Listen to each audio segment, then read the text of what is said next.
We go. Okay. We are beginning chapter 3.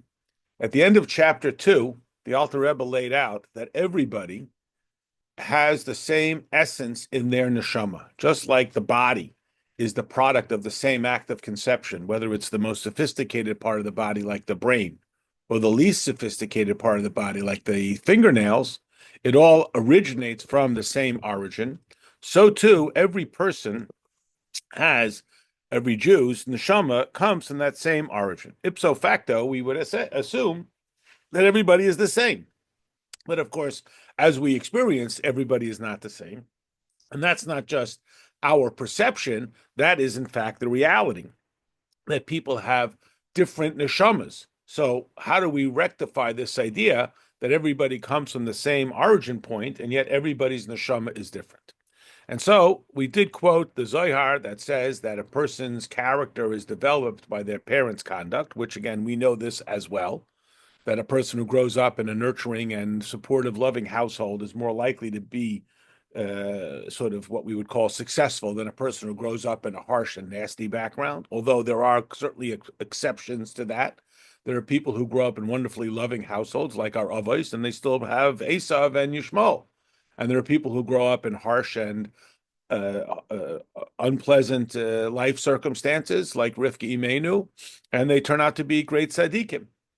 But all in all, I'd rather be rich and healthy than sick and poor. It's certainly better. It's certainly easier. It's certainly more conducive to grow up in a healthy environment with parents who conduct themselves in this healthy manner.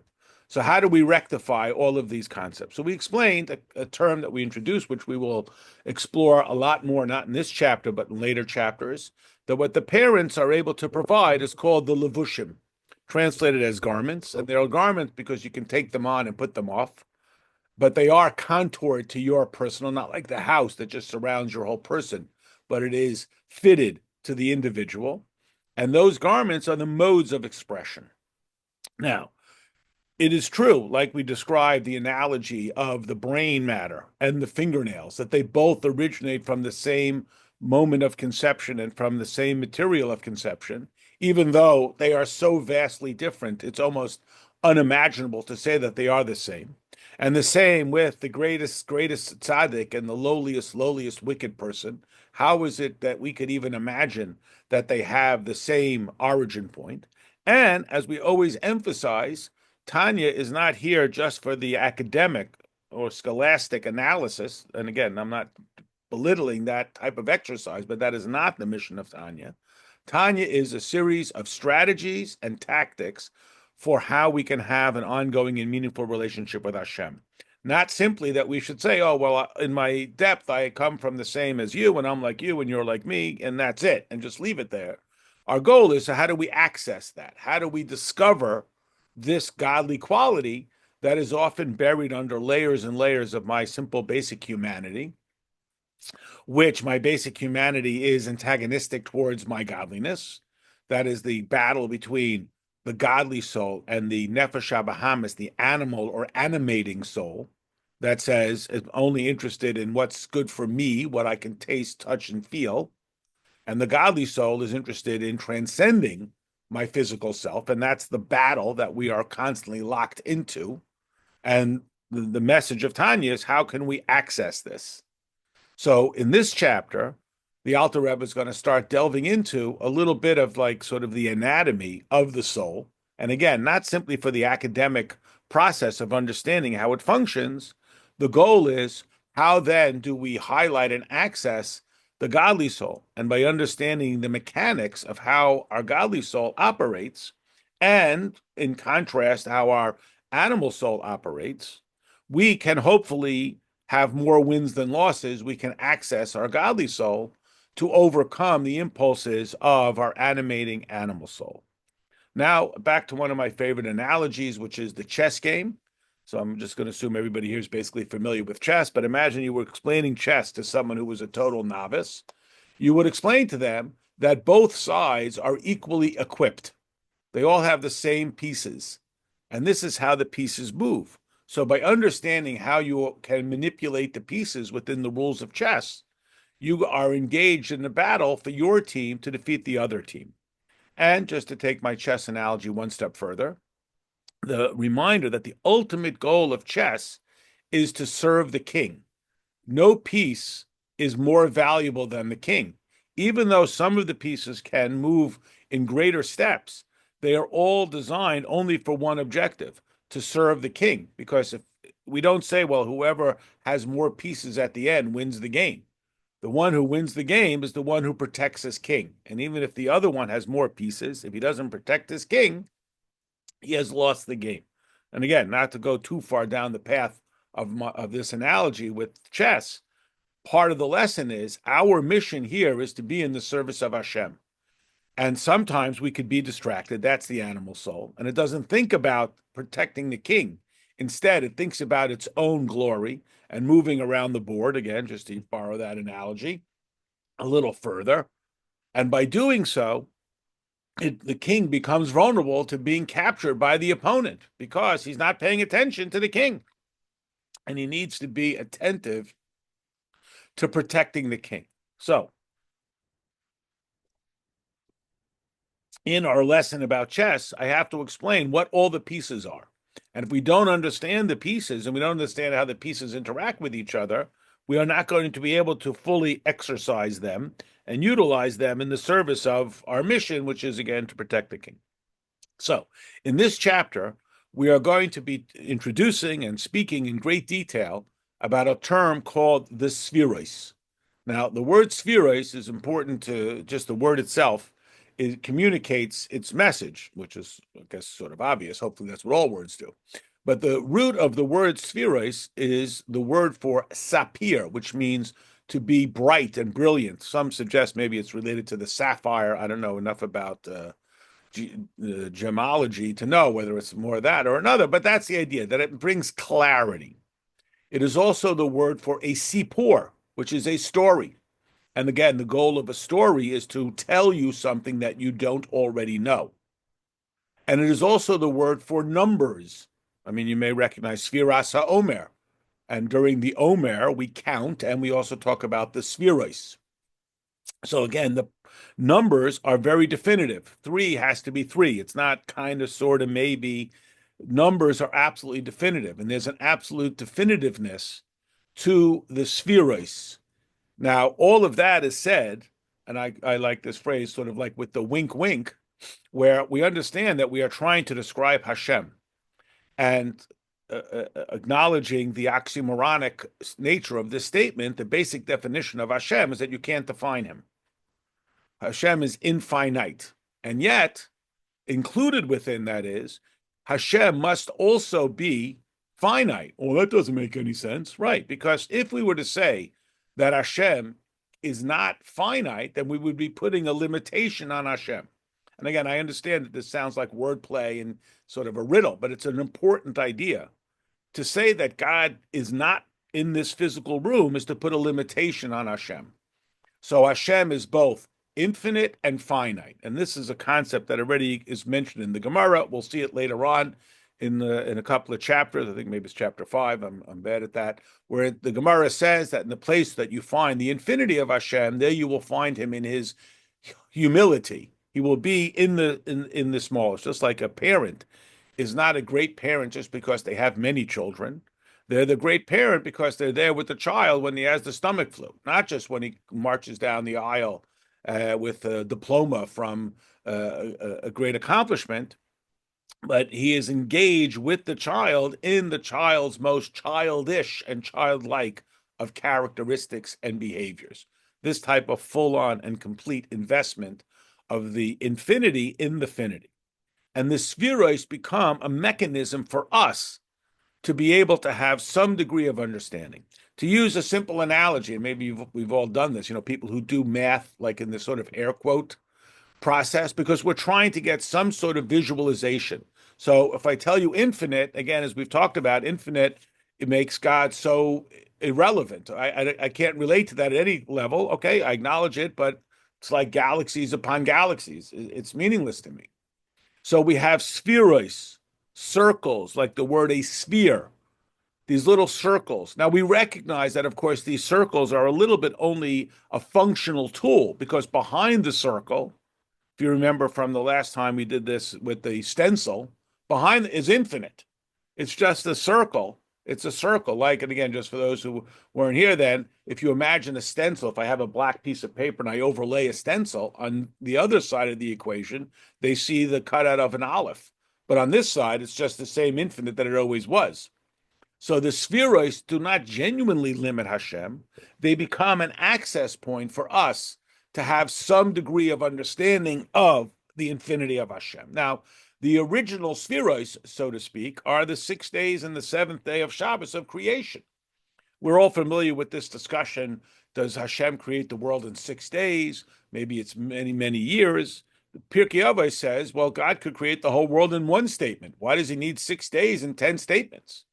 And so, or 7 days with Shabbos. So we explain that the objective or the value of creating the world spread out over 7 days is to give us some sense of order and procedure. Of course, Hashem could just create the whole world, but there's a certain procedural entry point that we are gifted so that we can understand how they follow along this process.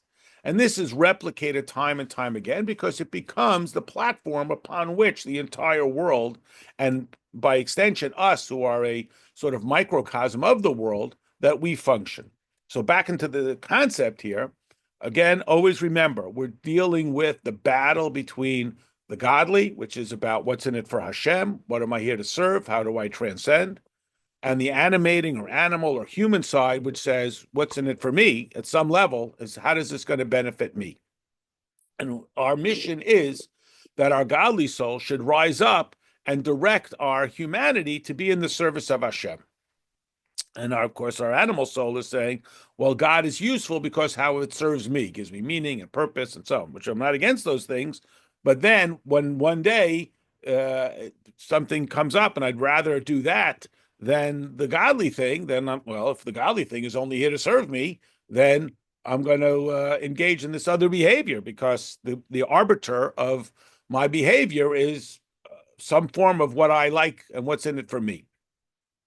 So this chapter is going to start laying out the spheres. One more pre-note about the spheres, which is that the surefire sign in general, and in the spheres it becomes manifest, a surefire sign of holiness is cooperation. And a surefire sign of unholiness is a desperate power grab for myself. And the concept is not just that we like cooperation. What prevents a person from cooperating is the fear that I will have to share my stuff and I won't have. I mean, if I have 10 marbles and I give you a marble, I have less marbles. And that's scary. So if I'm a nice guy and I say, well, feel the gift of giving. Oh, well, it feels good to give away from myself. Well, it's still, I'm getting something out of it. But if it gets to the point, God forbid, of desperation, well, I'm not sharing my marbles with you. But from the perspective of holiness, we don't have 10 marbles. We have infinite because God is infinite. And therefore, there isn't this fear factor that if I share, I'm going to somehow be diminished. So in general, a surefire sign of holiness is cooperation. And a surefire sign of unholiness is selfish power grab. This functions in the spheres as well. When the spheres are driven by holiness, they cooperate. And when they're driven by selfishness, they operate in silos, each one self-protecting. A classic illustration of this, is indicated on the chart, is that Avraham Avinu is the classic or the sort of representative of the first of the spheres, not coincidentally, because he's the first, is chesed, limitless giving. We think of Avraham as the one with the tent open to all sides. He rescues Lot. He defends the people of Sodom. He's the man of infinite giving. His son, Yitzchak, is the representative, is the pinnacle of Gevura. Gevura means to have self-discipline. He never leaves the land of Israel. He goes up to the Akedah, and so on. He has a far less dramatic and traumatic life. So we might think, well, Chesed and Gevura are two separate, or my favorite word, two silos. They're in separate slots and categories, and you need both. Sometimes you have to be Chesed, and sometimes you have to be Gevura. Yet Torah tells us that Yitzchak is the son of Abraham, and Abraham fathered Yitzchak. And you remember this from a few weeks ago in the Torah reading. Of course, the commentaries say that seems redundant. If Yitzchak is the son of Abraham, isn't it therefore that Abraham is the father of Yitzchak? And we explained that Yitzchak looked just like Abraham. And in Chassidus, we explained that we might have assumed that Chesed and Gevura are side by side.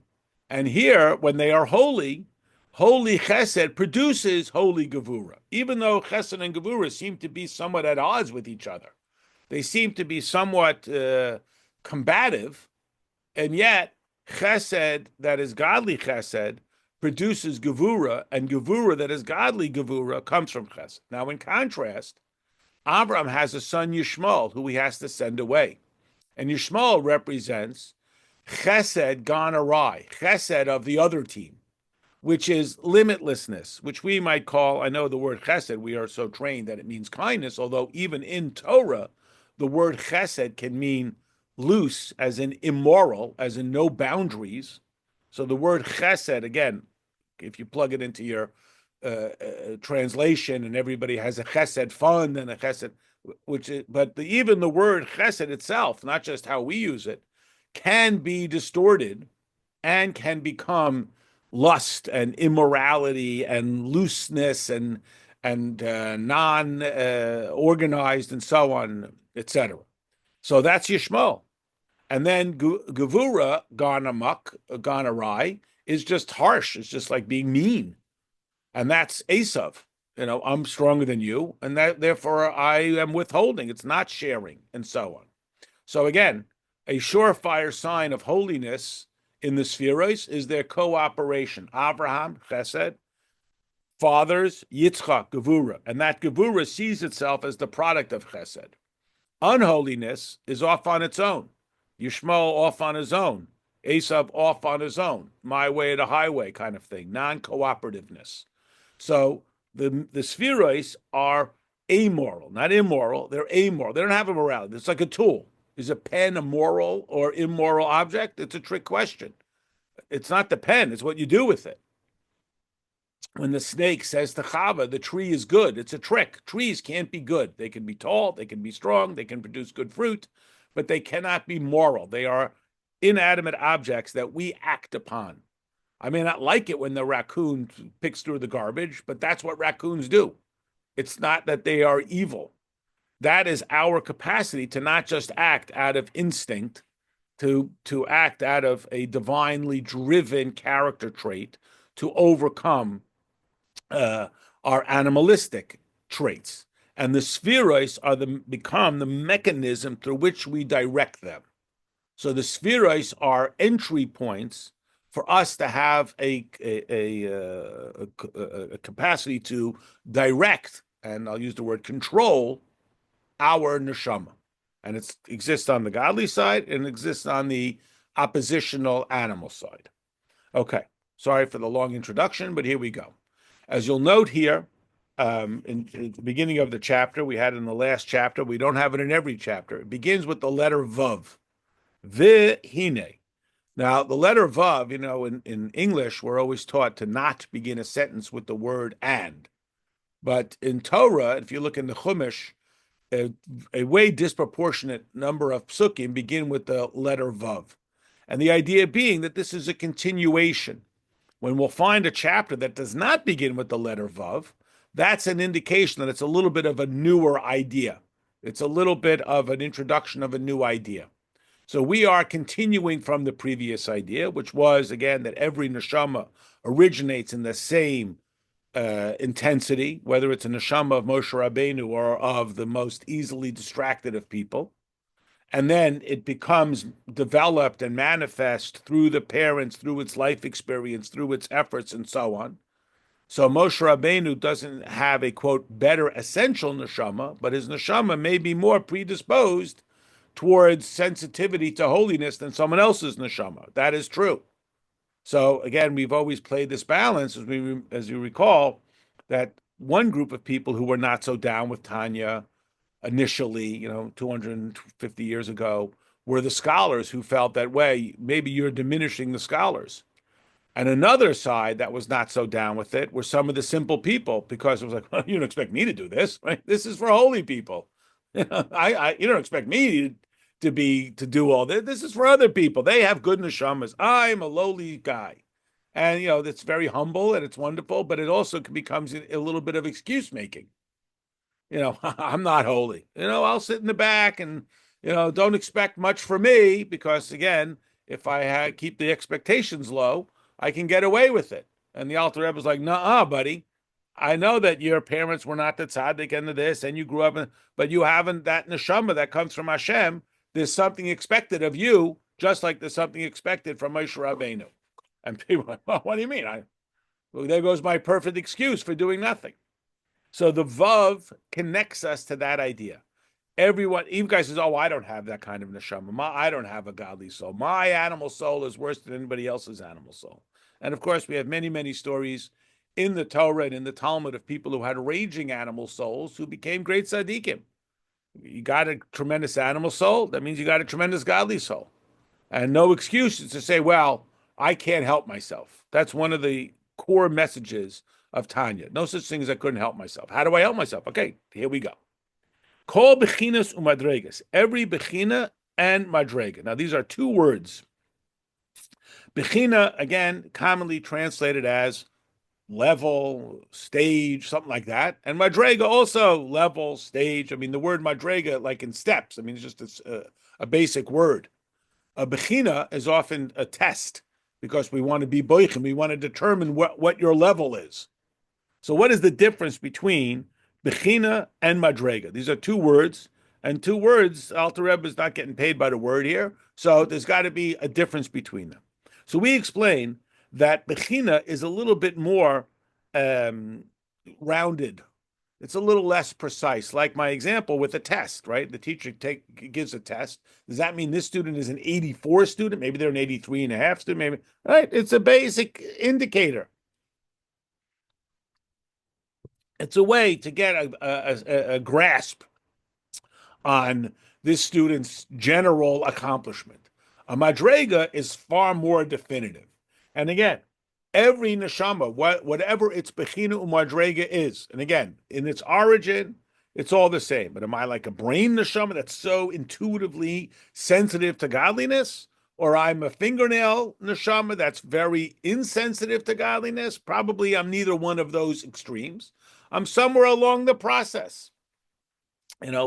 Pick your favorite organ, that's the one that's the sensitivity of my innate sort of intuitive awareness of the infinity of Hashem.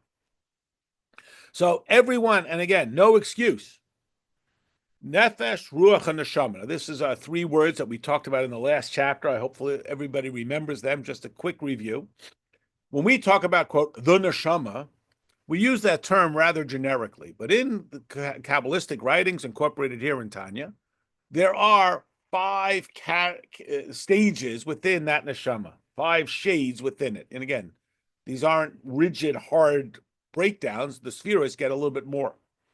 3 are really the primary focus of Tanya, which are the 3 that are encased and are directly affected by our behavior. They are our nefesh, our basic existence, or what I do. Our ruach. Ruach translates as spirit, but it means sort of the way we are feeling, the way we feel. Our character. It's not feeling as some sort of, passing thing. I'm melancholy, I'm happy. And neshama, which is the distinctive quality of the human being. Remember the creation of Adam, God blows into his nostrils the nishmas chayim, the soul, the breath, which is the capacity for intelligence. And again, intelligence is not just memorizing the state capitals or learning trained, conditioned behavior. It is the ability to get outside of myself through my intellect. Now, there are 2 other levels called chaya, what I live for, that which is the passion that drives me, and yechida, the oneness I have with Hashem. Those are outside of my human character. And that's this idea, no matter what, my identity is still the same. And again, we have the luxury to think, we live for the pleasures of life. But what we determine or what we learn, again, as we know, as Alter Rebbe will illustrate in the most dramatic of circumstances, that if they, God forbid, put the sword to his throat, and tell him to disavow his relationship with Hashem or disavow his life, he will give up his physical life for his spiritual life. And Yechida, even more so, it's not even seen as two separate ideas. Those two levels, we want to access them. We can't really shape them. They are simply what they are. Now, we'd like to access them. In fact, that's what the word mazel is. The mazel is the level of godliness outside of our humanity. That's why we hope to have a mazel tov, but even if we don't, we can still overcome it. But our focus is on nefesh, ruach, and neshama. That's where we have some control, some capacity to orchestrate. We have something we can do with that. Or nefesh, ruach, and neshama level. That's where the game is played. Now they are klula. They are a composite mi-eser bechinos of 10 stages. And again, that word bechinos is a little rounded because we talk about the spheros like we talk about kindness, but kindness is, again, amorphous. It's like the color red. There's dark red and there's bright red and there's different shades of red, and red blends into orange and so on. So again, it is often frustrating that, well, which one is it? Up or down? Yes or no? Right or left? But as we know, we're talking about an infinite Hashem. We are infinite, and we, as much as we would like life to fit into perfect, neat slots and algorithms that would give us some sense of control, which is really what Mitzrayim is about, where I have everything plotted out, and the old, man plans and God laughs, because not just because we're not so good at planning, because we're getting better and better, the computers and so on, because life is art and not science. And therefore, things are not going to work out in this sort of perfect algorithm. And as we're learning, even science is art and not science. There aren't absolute perfects. Yes, I can say that 2 + 3 will equal 5. But as I get deeper and deeper and I get into, whatever it is, I'm not familiar with it, is space exploration, these ideas of lining things up perfectly and even the concepts of time and so on, they're functional. But what does that really mean when we talk about these definitive terms? Life doesn't work out that way. We can have the space launch and billions of dollars in genius, and if it rains, you're in trouble. Why didn't you know that? Why didn't you know it was going to rain? Because life doesn't line up in those perfect algorithms. So that's why we call them bechinas. They're approximations. So again, one alternative say, well, forget it. You can never understand Hashem. You can never understand anything. And therefore, just be obedient. And, there's a value to that. And that was a strategy and still is a strategy at a certain point. Why do we do it? I don't know. We just do it. And that's kept us. Many minhagim are exactly that way. Why do we do it this way? Because this is how we do it. It's not something I can explain to you.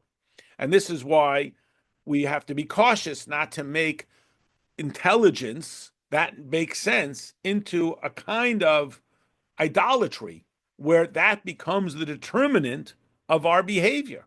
We appreciate and we cherish and we revere intelligence, but it is not necessarily the dictator of our identity, right? There's something higher than intelligence, and we got to be cautious not to slot anything. So bechinas is that little bit hazy and fuzzy, which can be frustrating. Well, which one is it? Right, left, up, down, yes, no.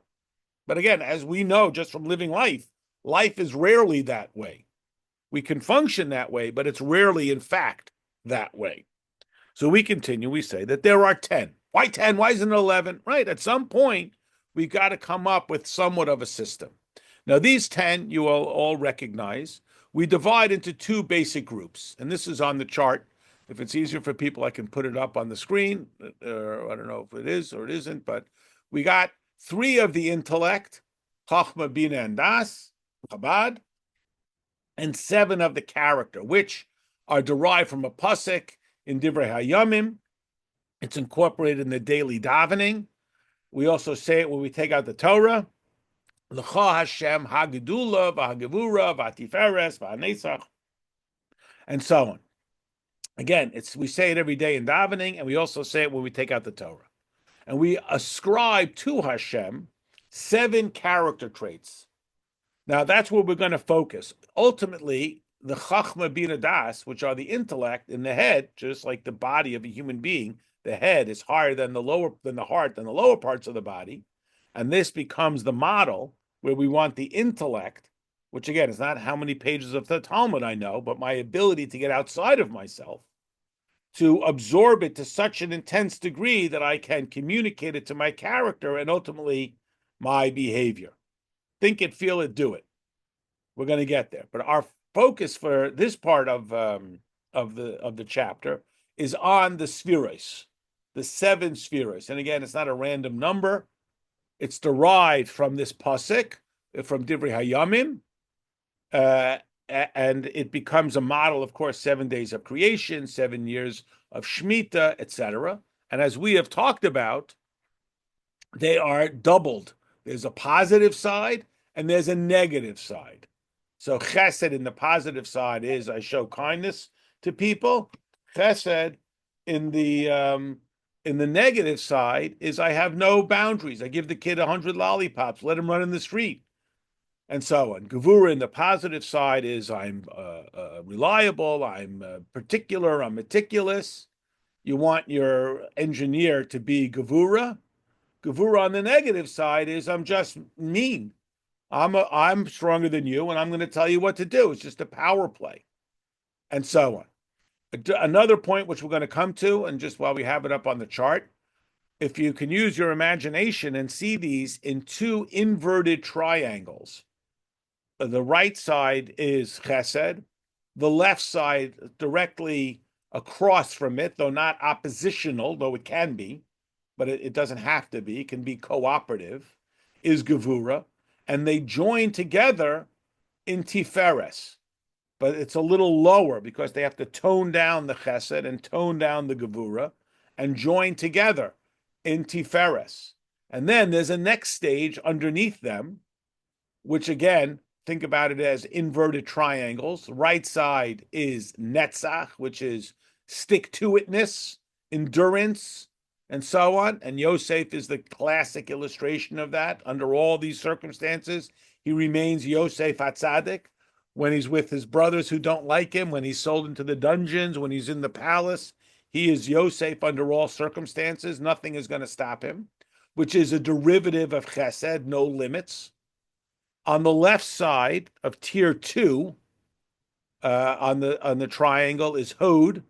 Hod is glory, and in the godly sense, it's Aaron who gives glory to Hashem. In the negative sense, it's the camera hog, the guy who wants the glory for himself, which is a form of gevura. I restrain myself and let other people have the spotlight. It doesn't always have to be me. Let someone else shine. Give someone else a chance. And then in the bottom middle, we have Yesod, which is this basic foundation. It's the connection between people, that we have a basic connection between each other, which can be negative because I can make connections with people to manipulate them. But in the positive, it's Moshe. And then there is a 7th, which again doesn't fit into our triangle imagery because it's off to the side, which we'll get to, but it's Malchus. And Malchus, again, we don't really have a word like this in English, but if presidents preside and governors govern, well, imagine we had a verb for kings kinging from the same word. So the idea is it's the decision, right? What do kings do? They got to decide where to put a stop sign. And it may on the surface look pretty shallow. That's it. You put up a stop sign and so on, but try living life without stop signs. So the king is where the decision is made. And the decision is, again, sometimes pretty underwhelming, not fantastically exciting. But without it, all the midos are just theories. You know, we sit and have some late night dorm conversation, and then we don't do anything about it. So I'm going to learn all about kindness, and I'm going to learn all about being orderly, and I'm not going to be kind or orderly. It's pretty worthless. So King David HaMelech is the epitome, and again, on the negative side, is just to be bossy and telling everybody what to do. So again, a reminder that the spheres are tools. They don't have a morality. What we do with them, we engage them in a godly service, they become godly. We engage them in a selfish service, they become selfish. Okay, so again, I emailed this to everybody. Hopefully, it's a little helpful to organize the thoughts, because this is one of the gifts that Hasidus gives us, is that we can have some lingo to talk about the infinite, which is a very difficult thing. It's like talking about beauty or love or kindness or compassion. They're we sort of assume them to be intuitive and kind of thing. And what we're trying to do is give a little bit of structure to it so that we can develop it, not just to do an academic study of what is beauty and what is love and what is kindness and what is symmetry. Our goal here is that they should be, that we do have the capacity to, I'll use this word, manipulate them. I don't mean that in a negative, but to work with them and to increase them and to elevate them and to make them something more than just, I like it, I don't like it. And again, the premise being that we have a Nefesh Elokis that does want to be aligned with the infinity of Hashem. So I'm not trying to make you like something that you don't intuitively like saying, try the soup, you'll love it. I don't like it. No, it's really good. I can't talk you into it. But here it is uncovering that essential Nefesh Elokis that is aligned with the infinity of Hashem, but can be buried under the travails of the animal soul. So here we say that we contain these 10 spheros, shenishtalshlu mihen, that have derived down from them. They have come down from the infinity of Hashem, and Hashem, in his desire to be aligned with us, has slotted himself in identifiable characteristics. And again, the temptation is, well, which one is it? And again, it's not going to lock down. It's got a flow to it. It's got a certain flexibility to it. And that's the beauty of why Abraham, Chesed, can father Yitzchak, Gevura, and Gevura sees itself as the product of Chesed. Otherwise, I'm Chesed and then I'm Gevura. I'm two separate character traits, and it's like schizophrenic, and it's like a kid who can't figure it out. How does my mother tuck me in at night and make my lunch, and also tells me to put away my toys and won't let me run in the street? So we create in our mind, like, well, it must be two entities, a very non-Jewish idea, because how can I blend the two together? But imagine if we could see that it's the same essential driving force that makes my lunch, that also tells me to brush my teeth. Then, even though the manifestation is Gevura, I sense the origin, which is Chesed. So this is a surefire sign of godliness, the cooperation. So we said, Hamachlekes l'shtayim, and it's grouped in two general groups. Two groups. Shehein Sholish Imois v'Sheva Kfules, which are called the three mothers and the seven pairs. Now, the three mothers are Chachma, Bina, Das. Chachma, Bina, Das, the intellect. Imagine it. Again, get over yourself. So I'm staring at this thing. It's so delicious. It's so tempting. I got so upset. I got so impulsive. I wanted to yell. I wanted to eat that thing. I wanted to spend that money. And then I engage my intellect, my chachma, to get outside of that experience and see the infinity of Hashem. And then I really hold on to that dearly. I bring it to my character that I feel excited about godliness. And that thing that's staring at me in the face suddenly is not so tempting anymore. I see right past it, and I am able to succeed. That's the goal. That's the model. Think it, feel it, do it. That's the model. In the think it stage, we're going to break that down and into three stages. Chachma Bina Das. That's Chabad. That's the philosophy of Chabad. In this context, we are referring to them as mothers. Why mothers? Because the child is the character. And this is our goal. Again, every line is the whole purpose of Tanya, that the intellect should beget the character, that our character should be the product of our intellect. Again, not just rigid data accumulation, but this imagination of the infinity of Hashem should be what drives my character. Think it, feel it, do it. So that's why it's called mothers. Later on, when we're going to focus more on the intellect, in this chapter, we're going to focus more on the character, and we'll talk about that. When we get to the point that we focus more on the intellect, we're going to further subdivide it and not just call it the mothers, but the father and the mother. and the father and the mother. But in this context, it's the mother because of the nurturing characteristic of it. The analogy of mother is that it produces, it begets, and it nurtures the offspring, and the offspring is the character. Now, again, when we get to the analysis of the intellect side, we're going to focus also, we're going to further subdivide and nuance it to fathers and mothers because of the contribution characteristic that is more analogous to the male. But in this context, at this moment, where we're really focusing more on the character, the more immediate awareness is the maternal more than the paternal because of the begetting, the birthing, and the nurturing character trait. Now, the 7 midos, which we talked about, are called kfulos. Kfulos means doubled. And the reason why they're doubled is because they exist within both the godly soul and the animal soul. As we described, there is godly chesed and self-serving chesed, and godly gevura and self-serving, all the things that we talked about. This thus prompts the question, well, why isn't that true of the intellect as well? Seemingly, the intellect also, I could think about godly things, I could think about selfish things. So why is it that specifically the character traits, what we call midos, now the word midos just means measurements. That's what the word means. A mile is a midah, a gallon is a midah, an hour is a midah, it's a measurable. So why are those specifically described as kfulos, doubled, partners, or not partners, but combatants? I have the bishop, you got the bishop, I got the rook, you got the rook, my chess analogy. Why isn't that true of the intellect as well? I can think about godly things, I can think about selfish things. So herein lies the primary difference.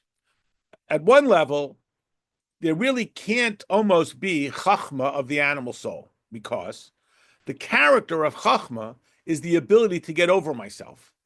And the animal soul doesn't want to get over itself. It wants to feed itself. As a result of this, the animal soul does not like chachma. It likes bina and it likes das, and we'll talk about why. But it does not like chachma. And we'll see this develop later on, and I'll probably repeat myself then, and feel free at that time to tell me to stop repeating myself. If you think about the classic, sort of first day in high school, what do they tell the kids? They say, what do you want more than anything else in the world? Now go out there and get it. That means, what do you want? Now figure out a way to get it. Now, Chachma says, whoa, maybe this isn't the right thing to think about. Don't bother me. What is all of advertising? You deserve a break today. Meaning, don't engage your intellect. Engage your intellect in order to serve. You got to go to school. Why? So you can get into college. Why? So you can get a job. Why? So you can buy stuff you want. So what is the driving force? What will satisfy me? So Chachma, which is about getting over myself and thinking about the infinite, the animal soul does not like that. MasterCard doesn't want you thinking before you go out and overspend. They don't want you thinking before you buy that, do that, follow that. Because thinking is going to be the antagonistic to it. An example from our parshas. The parsha we read yesterday, the Ve'era, has 7 plagues. The parsha we're going to read this week has 3 plagues. So amongst the many commentaries and analyses of the plagues, we say, why are they broken up this way? 7 and 3. It should be 5 and 5. We're all 10 and 1. So we explain that 7 and 3, what we're talking about here, is exactly what Egypt is about. Egypt is the ultimate illustration of what's in it for me. And that's why Paro says, what do you mean you want to go out of Egypt? Everybody wants to be in Egypt. Egypt is the place to be. I understand you're at the lowest level, but you stay here long enough, maybe you'll rise in the ranks. You're going to go out into a wilderness, you're going to die. Who's going to take care of you? And this is when he says, I don't understand this idea, Havaya, this level of godliness. If you told me your God has got, endless wealth waiting for you, okay, I agree, disagree. But you're telling me you're going to follow him out into a wilderness. And so Paro is 7-3. He's not stupid, but his intellect is only validated by how it satisfies his heart. It gets me what I want. Where we want to be 3-7. We want the intellect to drive my character. It may have to override it. I really, really wanted it, but I thought that I'm not going to do it. And we want to get it to the point where it is shaping and maturing and curing my character. We want 3-7, not 7-3.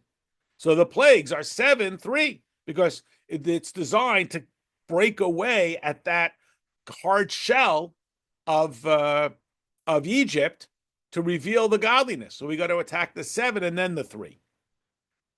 So here we're talking about the character. They are aligned more likely or more naturally with the animal soul than with the intellect. And again, when we say intellect, we mean primarily, I like the word imagination, to get outside of ourselves. Perish, so we explain. Chachma bina v'das, okay? Chachma bina v'das, we talked about that a lot. The Shivas Yemei Habinyan, and the 7 days of building. Now, this is, of course, a reference to the 7 days of creation.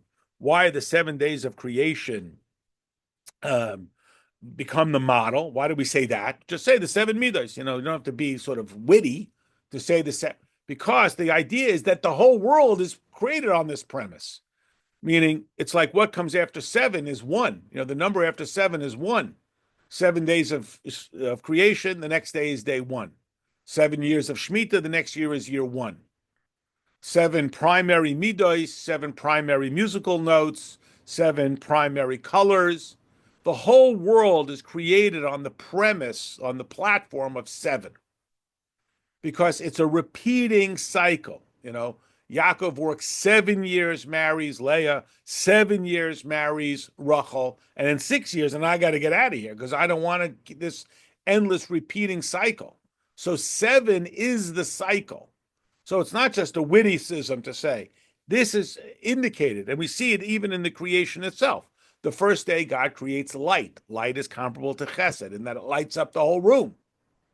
The second day, God separates, and he doesn't even see any good in it. That's gevura, distinction, separation, and it's not always obviously pleasant. The third day, there is grasses and shrubbery and so on, which is the product of those first 2 days.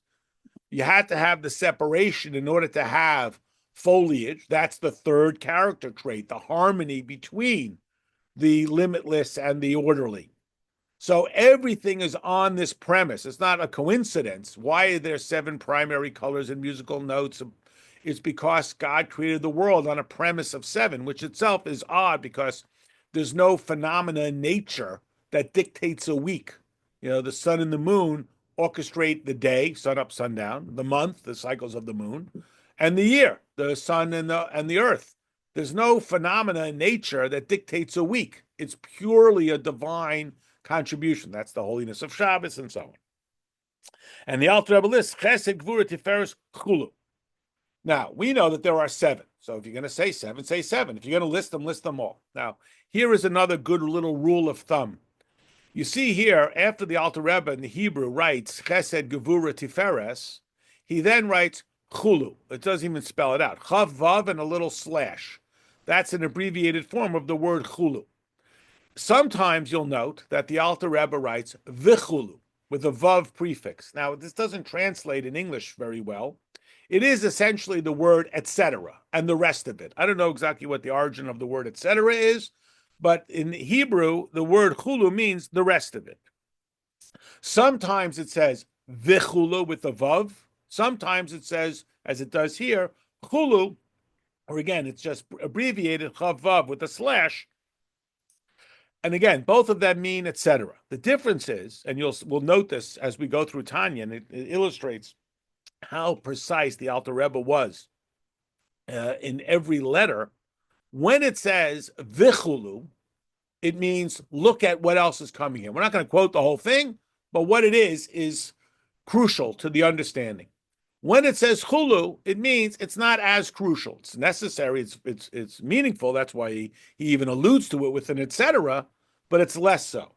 So here we are already faced with our first illustration of this. So there's the question: why is he listing only the first 3 of the spheres? List all 7, or list none of them. Why are you picking out these 3? So remember, in the imagery that we described, there are 2 inverted triangles. And the bottom set, which is Midas, Spheroids 4, 5, and 6, are a subset of the top triangle.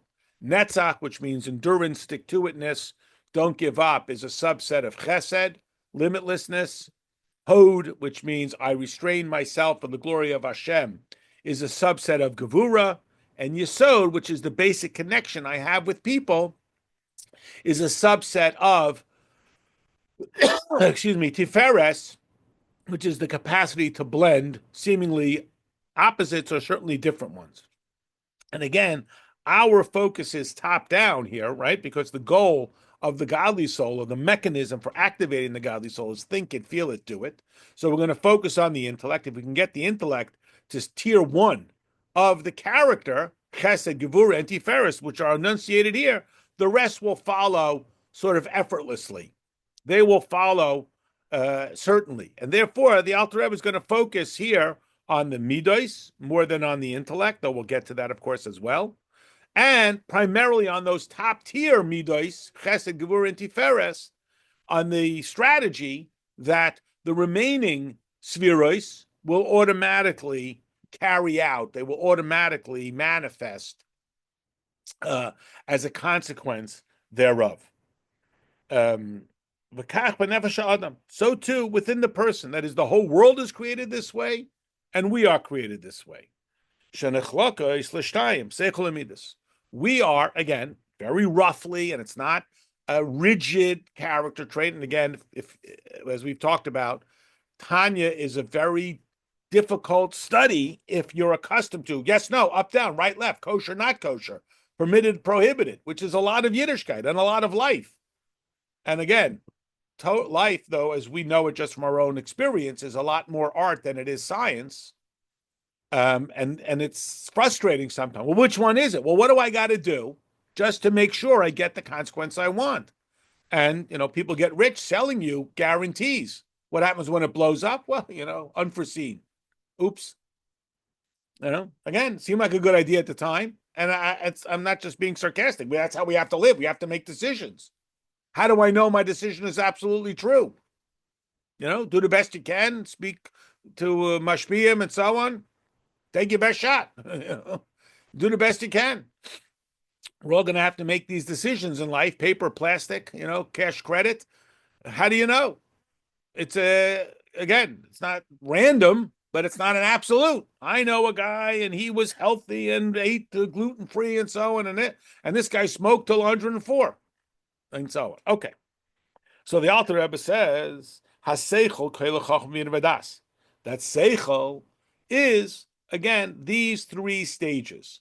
And in the godly soul, it starts with chachma, to the analysis, to the comprehension, to where I understand it so intensely that it changes my very being and my very character. And people can change themselves. That is not only that somebody, again, who's born in a circumstance where their parents were not so holy and their soul is buried under many, many layers, and they may be nasty people, not only can they do nice things, they can change their essential character. This is listed out as one of the objectives of Hasidus, that we can change our basic predisposition. That means not only that I'm a nasty person, and yet I do nice things, like we have stories in the Talmud of people who were thieves and criminals of the worst form, and they completely turn their lives around. So that's in the behavior, which is where it starts. And then we can even change our character. We can become not only people who do nice things, we can become nice people. We can become patient people. We can become sensitive people. It begins by first overriding the character, but it can even shape our character. This is the goal of Hasidus, aspiration, expectation, etc. We can change our character. So, Seichel is Chachma, Bina, and Das, top down. Chachma is access to something outside of myself, the distinctive quality of a human being. Bina is how I start to incorporate that. Das is I grasp it so much it changes myself. My favorite analogy is reading. If you remember, it's hard to remember when you're a little kid, you're sounding out every letter and so on. And then, boom, you just see the letters and you are a reader. Now you are a reader. I don't speak other language. Now you are fluent in this other language. Now you play the piano. Now you're a driver. Now you're a sewer. Now you're a computer. It's just, it's not conscious anymore. It's not having to think it through, hands at 10 and 2. You just naturally express these character traits. It just sort of flows right through you. Okay? V'amidas, and what are the midas? Hein avas Hashem upachodoi v'yirasoi ulefaroi chulu. So the midas are, again, the way in which they are manifest. They are manifest in the love of Hashem, the pachad, and the yira, which are two sides of the same, which I'm going to come back to in a moment, and the glorification. So what does it mean to love Hashem? So again, the aspiration would be, I love Hashem more than anything else. It's like my analogy, I'm focused. I'm going to my daughter's wedding, and no one's going to say, "Hey, you want to go bowling instead?" What do you mean? I mean, I'm so absolutely focused on it. It's my favorite thing. I can't wait to go to camp. I love it. That's our aspiration. Wouldn't that be nice? I mean, what we start with is, I want to be associated with this. I want to be associated with this. That's what's most important to me. What does it mean, Avos Yisrael? I love this guy so much. It means I feel a kinship with him. Why is it that when I hear that a Jew in a country I never been to and I never met him, and I hear that he won the lottery, I feel good? Why? I don't know this guy. It has nothing to do with me. My neighbor, who's not Jewish, could win the lottery. I'm not. It's immaterial to me. Why? Because I feel a kinship with him. Why? I never met the guy in my life. I'm never going to meet him, because like the Baal Shem Tov said, you have to love every Jew you never met. And I say, I love all the Jews I never met. I'm working on some of the Jews I have met. That's a little harder. But all the Jews I never met, I love. Why? Because we have an innate kinship with them. So love of Hashem means I want to be associated with Hashem. Don't you want the pork sandwich? Yeah, but I want to be associated with Hashem more than I want that. More. That's what it is. That's a baseline. Yes, hopefully we get to a more passionate, meaningful level. I hope so. But we'll start with, I love Hashem more than whatever the temptation that's dangling in front of my eyes here to overcome. Then we have two words, pachad and yira. These are both derivatives of gevura. Essentially, every obligatory mitzvah, every do mitzvah, every thou shalt, is born of love of Hashem. I love Hashem, so I put up a mezuzah, I shake the lulav, I say a bracha, whatever it is, because I want to be associated with Hashem. Every thou shalt not is born of gevura. I restrain myself. I want to do it, but God said not to. So that is born of pachad and yira. Now, pachad and yira are two nuances within this sense of fear of Hashem. We know that word fear, it's a trigger word. I'm not afraid that Hashem is going to spank me, or I'm going to get yelled at, or I'm not going to get cooked goodies. What we mean by pachad and yira is, pachad is an emotional sense. I don't want to be distant from Hashem. I don't want to be left out. I don't want to be disconnected. And yira, from the word re'eh, to see, is a little bit more of an intellectual idea. If Hashem said not to do it, why would I do it? It's not good for me. I listen to my mechanic. I listen to my accountant. Why wouldn't I listen to Hashem? It's just a logical thing to listen to Hashem. So pachad and yira, the Alter Rebbe gives two. In Ava, we're going to nuance all of these later. And as you could probably guess, we're going to come down a lot stronger on the Ava side, seeing that as the strategy to also lead us to not do things that are going to separate us from Hashem. But we shouldn't forget about Yiras Hashem. Yiras Shamayim is a thing. I know we're, very much on the loving side and very much on the right-hand side and very much on the welcoming side, but let's not forget, it's like you tell your child, I love you, but don't run in the street. You can't run in the street even though I love you. We got to not forget that. And then to bring the glory to Hashem. And how do we bring glory to Hashem? Well, the most number one thing is by cooperation, that is by illustrating that everything is in the service of Hashem. So we say, well, what's the number two thing? Can I skip that one? That's a hard one. The Chabad Nikri Imois, and again, the Chabad, Chachma Bin Adas, is called the mothers. We talked about that. The begetting and the nurturing, both in the birth as well as the nurturing. Umakar lemidas, and it becomes the source of the midas. And again, this is a crucial point. Ki amidas hein tolis Chabad, because the midas are the offspring of the Chabad. Historically, we've seen them, again, my favorite word, as silos. Intellect. Learn. Just learn Torah all day. You will crowd out everything, and that's a strategy. Just Fill your mind with Torah. Every bar mitzvah boy learns the mimer that begins with the midrashic quote. We want to learn Torah all day and night, but we got all kinds of other things. But that's our goal: just learn. And that there's a strategy there, and it does work.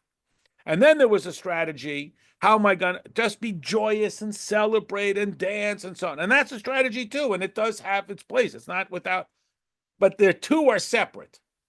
The intellect is here, the midos are there, and if I'm good at both. I can sing and dance, midos and intellect. Chabad, the theory is the intellect changes the midos. So when we say that Talmidei Chachamim bring peace into the world, it's not just, what a coincidence. He's not only the smartest guy, he's also the best peacemaker. No, that's the idea, that the intellect will change the character.